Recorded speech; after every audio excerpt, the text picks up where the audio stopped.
Salam jumpa teman-teman yang terkasih. Pada kesempatan ini kita akan melanjutkan diskusi kita tentang ciri-ciri gereja. Pertemuan yang lalu kita telah membahas bersama tentang ciri gereja yang pertama, yaitu gereja yang satu. Nah, pada kesempatan kali ini kita akan membahas bersama tentang ciri gereja yang kedua, yaitu gereja yang kudus. Nah, sebenarnya apa sih yang dimaksud dengan gereja yang kudus? Apakah orang-orangnya yang suci, kudus, atau bagaimana? Nah, kudus sebenarnya berarti yang dikhususkan bagi Tuhan. Maka, pertama-tama, kudus itu menyangkut seluruh bidang keagamaan. Orang, waktu, atau tempat disebut kudus karena termasuk di dalam lingkup kehidupan Tuhan. Yang kudus itu adalah Allah sendiri. Gereja menerima kekudusan sebagai anugerah dari Allah dalam Kristus oleh iman. Kekudusan tidak datang dari gereja, tetapi dari pendirinya, yaitu Yesus Kristus sendiri. Allah lah yang mempersatukan gereja dengan Kristus dalam Roh Kudus.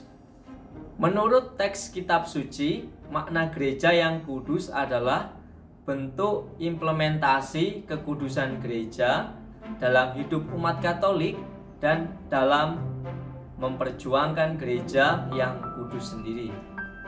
Teks-teks kitab suci yang berbicara tentang kekudusan gereja adalah sebagai berikut. Injil Yohanes bab 17 ayat 11 mengatakan bahwa Yesus menengadah ke langit dan berkata, "Dan aku tidak ada lagi di dalam dunia, tetapi mereka masih ada di dalam dunia, dan aku datang kepadamu. Ya Bapa yang kudus, peliharalah mereka dalam namamu, yaitu namamu yang telah Engkau berikan kepadaku, supaya mereka menjadi satu sama seperti kita." Kemudian dari 1 Petrus bab 1 ayat 2 dikatakan pengudusan manusia merupakan pengudusan oleh Roh Kudus. Dan dari Roma bab 1 ayat 7, gereja dikuduskan karena terpanggil. Dari pihak manusia, kekudusan merupakan tanggapan atas karya Allah, terutama dengan sikap iman dan pengharapan. Sikap iman dinyatakan dalam segala perbuatan dan kegiatan kehidupan yang serba biasa.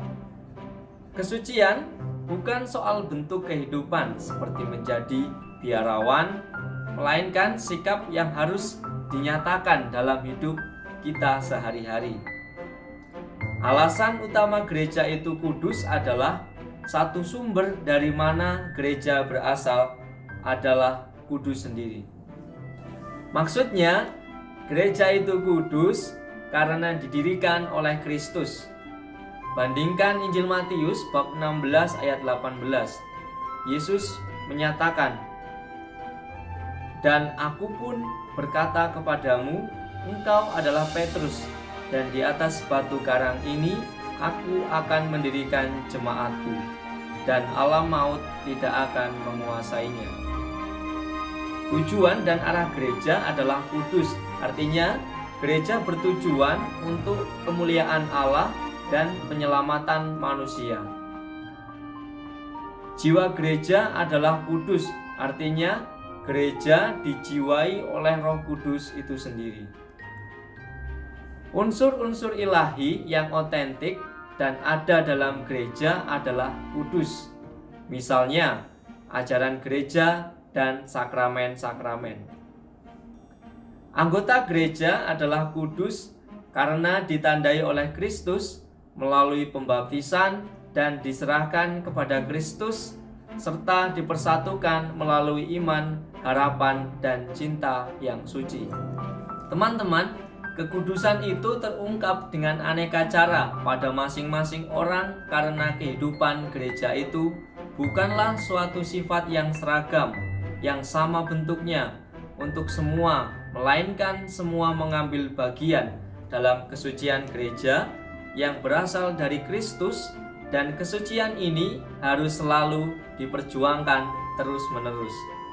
Yang diperhatikan juga bahwa kategori kudus yang dimaksud terutama bukan dalam arti moral, melainkan teologi.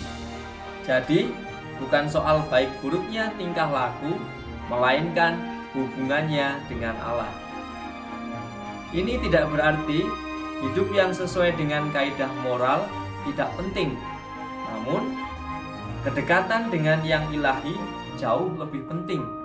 Sebagaimana dinyatakan dalam surat pertama Rasul Yohanes bab 2 ayat 20. Kamu telah memperoleh pula cuma-cuma dari Roh Kudus. Di sana diharapkan kita yang terpanggil kepada kekudusan seperti itu juga menanggapinya dalam kehidupan sehari-hari yang sesuai dengan kaidah-kaidah moral. Misalnya saja, 1. Kita harus hidup kudus, yang artinya hidup suci, berkata dan tindakan yang suci, dan menjauhi segala yang jahat. Kemudian yang kedua, kita harus terlibat dalam karya-karya yang luhur dan mulia di tengah masyarakat. Kemudian yang ketiga, menimba rahmat kekudusan dengan rajin mengikuti perayaan Ekaristi dan mengaku dosa. Yang keempat, rajin membaca kitab suci. Teman-teman yang terkasih, sekiranya jelas apa yang telah diuraikan di atas. Setelah memahaminya, silahkan teman-teman mengisi forum pemanasan yang terdapat pada LMS sebelum Zoom meeting dimulai, dan di sana juga sudah dilampirkan artikel yang begitu bagus untuk mendukung pembahasan kita ini. Selamat belajar, sampai jumpa di Zoom meeting pada jam yang kedua. Terima kasih.